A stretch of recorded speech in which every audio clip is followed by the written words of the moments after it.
श्री राम स्वरोदय यानी स्वर विज्ञान। जब स्वर ग्रहण किया जाता है यानी अंदर खींचा जाता है, उस समय कोई दूत प्रश्न करते हैं तो उनकी इच्छा पूर्ण होती है। यह इच्छा स्वर को निष्कासित करते समय हो तो पूर्ण रूप नहीं होती, यानी जब स्वर बाहर निकलता है उस समय अगर इच्छा प्रकट करते हैं तो उनकी इच्छा पूर्ण नहीं होती। आप भविष्य गणना करते समय इस बात का भी स्मरण रखें कि श्वास का लेना छोड़ना तो जीवन के लिए तो मुख्य है, परंतु अन्य सुख सुविधाओं के साथ भी इसका गहरा संबंध है। सांस अंदर बाहर आता है, हम लोग इनको जानते नहीं, लेकिन इनका बहुत गहरा रहस्य और संबंध है।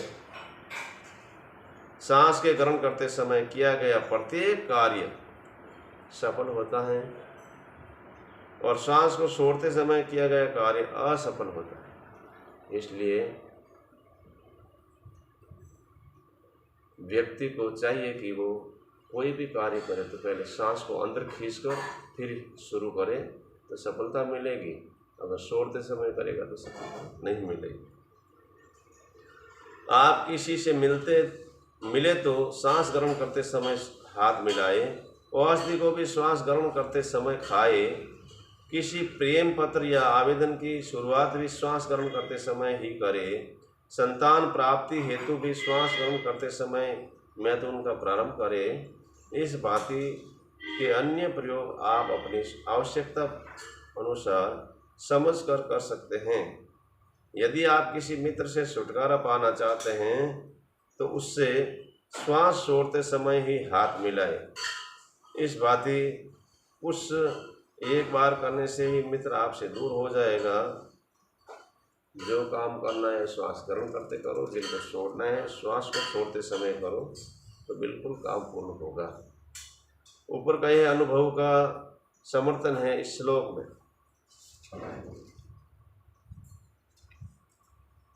लाभ से संबंधित प्रत्येक कार्य श्वास ग्रहण करते समय लाभदायक होते हैं।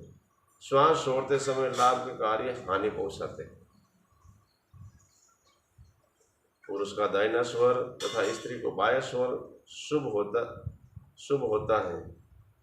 युद्ध काल के समय कुंभक करे तो उचित होगा। यही तीनों नाड़ियों का रहस्य है। मंत्र विवरण। हम तथा सम के बिना स्वर विज्ञान का ज्ञान कैसे हो। सोहं हंस के ज्ञान मात्र से विजय आदि जैसे लाभ स्वयं ही प्राप्त हो जाते हैं। एक विशेष मंत्र सोहम हंसः, इसकी विशेषता निम्न प्रकार से है। प्रत्यक्ष फल देता है, वशीभूत करता है, पापों को नष्ट करता है, दुखों का नाश करता है, परमार्थ को प्रकट करता है, परम ऐश्वर्य का दाता है।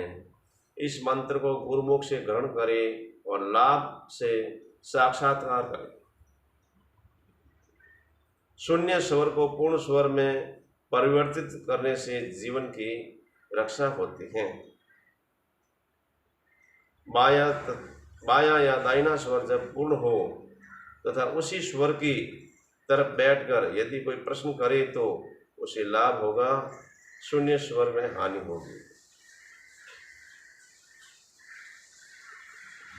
यदि कोई घात अवघात का प्रश्न करे तो पृथ्वी तत्व के उदय होने पर पेट की हानि, जल तत्व के समय पाव की हानि, अग्नि तत्व के समय जंघों की हानि और वायु तत्व के समय हाथों की हानि।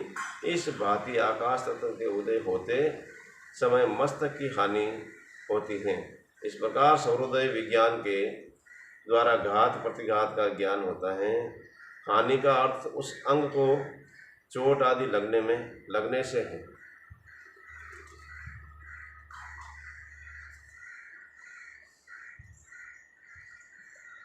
युद्ध के समय यदि चंद्रस्वर चल रहा हो तो घर बैठे ही विजय प्राप्त हो जाती है। सूर्य स्वर के समय युद्ध क्षेत्र में जाना पड़ता है। युद्ध के समय यदि विजय का संदेह हो तो स्वर को परखना चाहिए। यदि सुषुम्ना चल रही हो तो प्राण तक को संकट में समझना चाहिए। युद्ध काल में स्वर को परखे और जिस तरफ का स्वर चल रहा हो उसी तरफ मुख करके युद्ध करे और स्वर की तरफ को स्वयं रखकर युद्ध करे तो विजय होगी। यदि युद्ध के समय बायां स्वर चले तो विजय निश्चित ही जाननी चाहिए।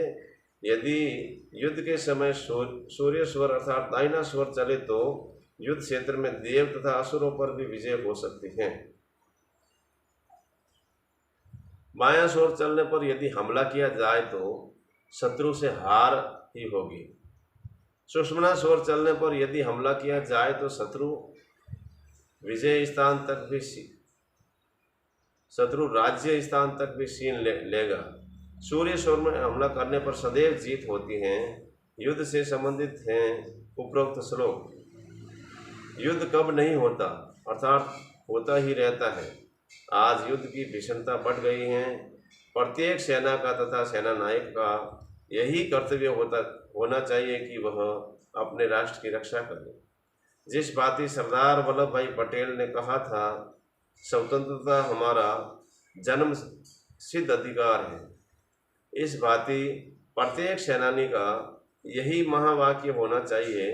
अपने राष्ट्र की सुरक्षा बनाए रखने तथा आज़ादी की मशाल जलाए रखना हमारा जन्म सिद्ध अधिकार है। प्रत्युक्त श्लोक युद्ध काल में विजय पाने के लिए अत्यंत सक्षम है। इसे अवश्य प्रयोग में लाना चाहिए। इस स्वर का विचार सेना नायक को करना चाहिए।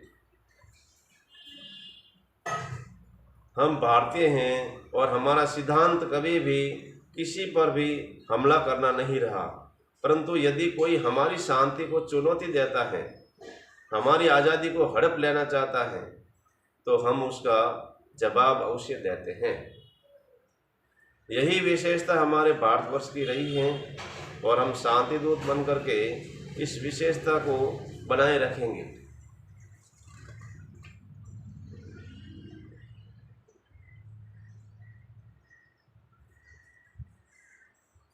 राम